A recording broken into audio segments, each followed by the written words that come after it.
नमस्कार मंडळी, तुमचं पुन्हा एकदा खूप खूप स्वागत आहे आजच्या एका नवीन ब्लॉगमध्ये. आय होप तुम्ही सगळे मस्त असाल आणि स्वतःची काळजी घेत असाल. तर कालच्या ब्लॉगमध्ये तुम्ही पाहिलं की हे मुंबईला गेले आहेत आणि आजचा हा नेक्स्ट डे आहे. तर खूप सुंदर असं सकाळी वातावरण होतं, पाऊस पडायला लागला होता हलका हलकासा आणि प्रज्ञय आणि लोलो जो खेळत होता बाथटबमध्ये, तर तो सोडून ते घरात आतमध्ये आले कारण पाऊस चालू झाला आणि काहीतरी गरमागरम खायचं मन होतं. भजी बनवायचं प्लॅन होतं, पण आई म्हणाली जेवण झालं आहे तर जेवण करून घे. मस्त असं आईच्या हातचं जेवण केलं आणि हा इव्हनिंगचा टाईम म्हणजे सूर्यास्ताचा टाईम. मस्त अशी दारात बसली होती आणि इतकं सुंदर चित्र होतं माझ्यासमोर, इतका सुंदर सिनॅरिओ होता की मला ते पाहून न राहावलं नाही. ते मी लगेच माझ्या मोबाईलमध्ये कॅच केलं. असं फार कमी आपल्याला मुंबईत पाहायला मिळतं. त्यानंतर हा नेक्स्ट डेचा ब्लॉग आहे, ज्या दिवशी ना हे मुंबईवरून येणार होते. तर सकाळी सकाळी ना मस्त असं ना आम्ही जेवणाचा प्लॅन केला की व्हेज जेवण बनवायचं होतं. तर प्लॅन केला की म्हटलं चला मस्त जेवण बनवूया.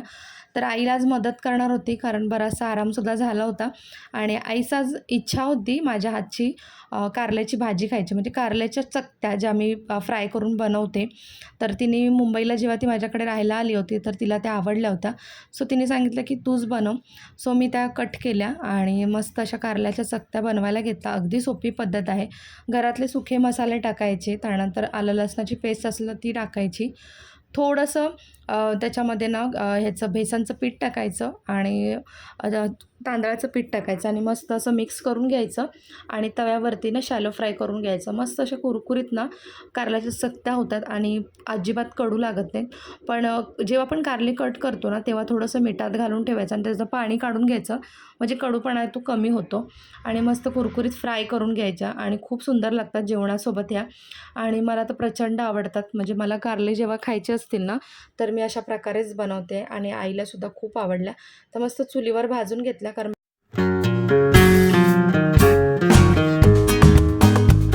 तिथे प्रज्ञय आणि त्याचे पप्पा दोघंही क्रिकेट खेळत होते आणि लोलो जो होता तो प्रेक्षक म्हणून इथे क्रिकेट जो आहे ते एन्जॉय करत होते. आणि मी बाहेर आल्यावर हे चित्र बघितलं, म्हटलं वा छान क्रिकेट खेळत आहेत आणि मस्त असं लोलो ना खुर्चीमध्ये बसून सगळं बघत होता आणि मला ते बघून खूपच छान वाटलं. तो इतकं म्हणजे मन लावून ते क्रिकेट बघत होता आणि मी जसं त्याच्याकडे कॅमेरा फिरवला तर त्याला हसू आलं आणि मी त्याला विचारलं होतं तू काय बघतो, तर सांगायला लागला की मी क्रिकेट बघतोय, पप्पा खेळतोय आणि मलासुद्धा खेळायचं आहे. तर मी म्हटलं ठीक आहे, त्यांचं झालं की तूसुद्धा खेळ. तर आज इव्हिनिंगला ना एक लग्न होतं, म्हणजे यांच्याच नात्यामध्ये लग्न होतं आणि आम्ही ठरवलं की जायचं. म्हणजे मुलं जी होती ती आईसोबत पुढे निघून गेली होती. त्यामुळे मग मी म्हटलं चला आपणसुद्धा जाऊया. घरी बसून काय करणार, मग मस्त असं ड्रेस चेंज केला, म्हणजे साडी वगैरे घालायच्या भानगडीत काही मी पडली नाही. ड्रेस घातला आणि मस्त लग्नाला गेलो. संध्याकाळचं लग्न होतं त्यामुळे गरम काही झालं नाही आणि ना हलकासा पाऊस नंतर थोडासा पडला आणि आम्ही आलो नंतर मावशीकडे, म्हणजे जे ते लग्न होतं ना त्याच गावात माझी मावशी राहते, सख्खी मावशी. तर तिच्या घरी आलो आणि दुकानात थोडंफार काही खाऊ मुलांना घ्यायचं होतं ते घेतलं आणि तिथून मग आम्ही पुन्हा रिटर्न घरी आलो आणि चालतच आलो. पहिल्यांदा असं झालं की मी एका वाडीतून दुसऱ्या वाडीतसुद्धा मी चालत आली, अंधारातून ते सुद्धा, आणि खूप मस्त एक्सपिरियन्स होता. आणि आज इथे हळद होती, सॉरी साखरपुडा होता आज. सो त्यामुळे इथे सुद्धा डेकोरेशन केलेलं होतं आणि दुसऱ्या दिवशीचा हा व्लॉग आहे.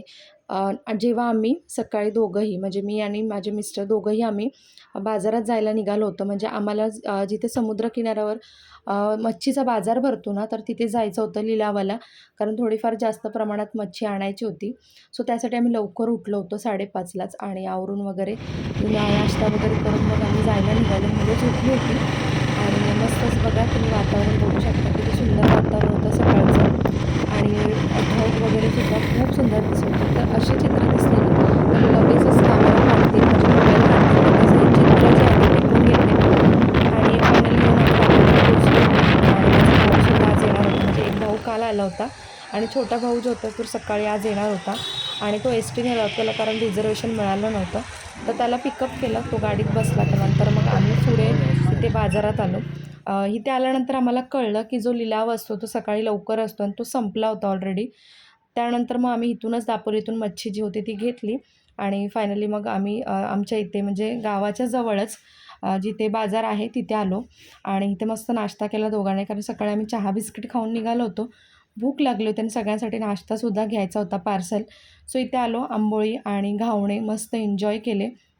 आणि माझं हे फेवरेट ठिकाण आहे. गावी जेव्हासुद्धा येते ना, एकदा तरी मी इथे येऊन आंबोळी खाते. मला प्रचंड आवडते. आणि तुम्ही बघू शकता आंबोळी आम्ही खायला घेतली. ती चटणी जी असते ना, तीसुद्धा खूप सुंदर असते. आणि त्यांनी लिंबू जो दिला होता ना, तो अक्षरशः ऑरेंज कलरचा होता लिंबू. म्हणजे तो लिंबू वाटतच नव्हता. असं वाटत होतं की संत्रच दिलं कट करून.